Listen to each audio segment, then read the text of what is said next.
Hello again, and continuing on with part 3 of A Second Love Story. So the next lab was the most memorable. That night, they were going up the stairs to the observation deck, the roof, to look at the stars. He and her ended up being paired with each other, and all he could think about was it was like magic. He couldn't have wished for more. They were just there looking, identifying the stars, working together. He was caught up in a moment, frozen by time.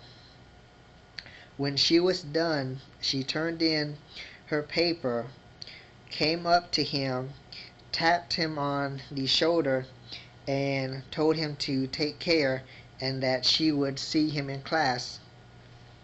It was then that he knew that he had to tell her about the other night. So he turned in his paper and rushed down the stairs and caught up with her and called out her name and got a hold of her, and he told her that he just had to tell her this, that last week in the previous lab, when she came in from spring break with her hair damp like that and her cheeks all rosy, she was totally glowing with passion, and she was just so beautiful and so pretty. And apparently she took his compliment well, because she was twirling her hair and gave a really honest and sincere smile. He could just tell. He told her that he really much wanted to remain her friend, and with the semester coming to an end, he didn't want to lose touch with her after their talk. And he thought to himself this was perhaps one of the dumbest things that he did, because she offered to give him a ride back to his dorm. And he, being the gentleman that he was, did not want to impose on her, but he didn't want to seem like he was turning her down.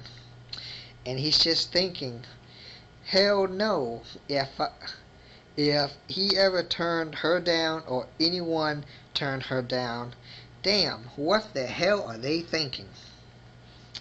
But he, like a fool, declined her offer. But when he thinks back, shit, he should have taken her up on that offer, and it would have provided a chance to get to know a bit more about her. But he went back to his dorms and he was just bouncing off the walls. So, going into the third part of this segment and the conclusion of this story, he will tell you, or I will tell you, that this story does not have a happy ending, by no means at all. So feel free to click and to cut off the video now, if you so wish, to not ruin, I guess, a happy memory.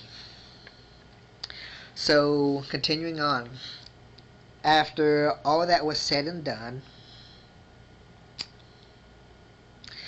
needless to say, he was really happy, and he was overfilled with emotions that were trapped inside. He didn't know how to release them except through poems and confessions to his friends and a few others.